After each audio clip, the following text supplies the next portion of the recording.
আপনার মোবাইলে আসা মেসেজ বা এসএমএস সেটা স্প্যাম বা ফ্রড কিনা কি করে বুঝবেন? ভিডিওটা কিন্তু শেষ পর্যন্ত দেখবেন, নাহলে ভবিষ্যতে আপনার সাথে যদি কোনো স্ক্যাম হয়ে যায় তখন আফসোস হবে ভিডিওটা কেন শেষ পর্যন্ত দেখলাম না। দেখুন, আমাদের মোবাইলে যখন এসএমএস আসে বা মেসেজ আসে তখন কিন্তু আমরা বুঝতে পারি না সেটা ফিশিং এসএমএস কিনা, বা সেটা কোনো স্ক্যাম বা ফ্রড কিনা, কোনো প্রতারক পাঠিয়েছে কিনা। আজকের ভিডিওতে আমি দেখিয়ে দেবো যে আপনি এসএমএস দেখে বুঝতে পারবেন কোনোটা সরকারি এসএমএস কিনা, বা কোনোটা ব্যাংকিং এসএমএস কিনা, বা কোনোটা প্রমোশনাল বা বিজ্ঞাপনমূলক এসএমএস কিনা। বেশিরভাগ ক্ষেত্রেই প্রতারকরা ফেস্টিভের দিনগুলোকে কিন্তু বেছে নেয় ফিশিং এসএমএস পাঠিয়ে আপনার সাথে স্ক্যাম করার। মানে আপনার ব্যাংক অ্যাকাউন্ট একদম ফাঁকা করে দেওয়ার। কারণ আপনার ফোনটা হ্যাক করে নিতে পারে। আপনাকে বিভিন্ন রকম প্রলোভনমূলক এসএমএস পাঠায়। আপনি সেই ফাঁদে পা দিয়ে আপনার ব্যাংক অ্যাকাউন্ট কিন্তু হয়ে যায় ফাঁকা। দেখুন আমার ভিডিওটা, এবং ভালো লাগলে অবশ্যই লাইক করবেন, শেয়ার করে অন্যকে জানারও সুযোগ করে দেবেন, এবং আরো এরকম ইনফরমেটিভ ভিডিও পেতে আমাকে ফলো করুন।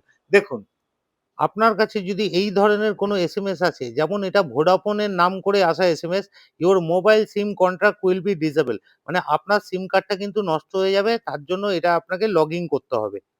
এইটা এক ধরনের ফিশিং এসএমএস। দেখুন ওখানে লিঙ্ক দেওয়া আছে, ওই লিঙ্কে কখনোই ক্লিক করবেন না। অ্যামাজনের নাম করে আপনার কাছে এরম ধরনের কনগ্রাচুলেশন এসএমএস আসতে পারে যে আপনি ফার্স্ট প্রাইজ জিতেছেন, আপনি একটা ওয়াচ পেয়েছেন রাফেল, এবং ওইটার ডেলিভারির জন্য আপনি এই লিঙ্কে ক্লিক করুন, তারপরে আপনার বাড়িতে ডেলিভারি হয়ে যাবে ডিটেইলস নিয়ে। এইরকম লিঙ্কে কিন্তু কক্ষনোই ক্লিক করবেন না। এবার দেখাবো আপনার কাছে আসা এসএমএস গুলো কোনটা কোন জায়গার এসএমএস সেটা কিভাবে আপনারা চিনতে পারবেন। দেখুন উপরের দিকে এসএমএস এর শেষে হাইফেন দিয়ে টি লেখা আছে, মানে এটা ট্রান্সেকশন মূলক এসএমএস। এটা কোনো ব্যাংকিং ট্রান্সেকশন এর এসএমএস। এরপরে দেখুন এস লেখা আছে এসএমএস এর পরে। এটা কিন্তু সার্ভিস সংক্রান্ত এসএমএস। দেখুন এটা ইন্ডিয়ান গ্যাসের এসএমএস, সার্ভিস সংক্রান্ত।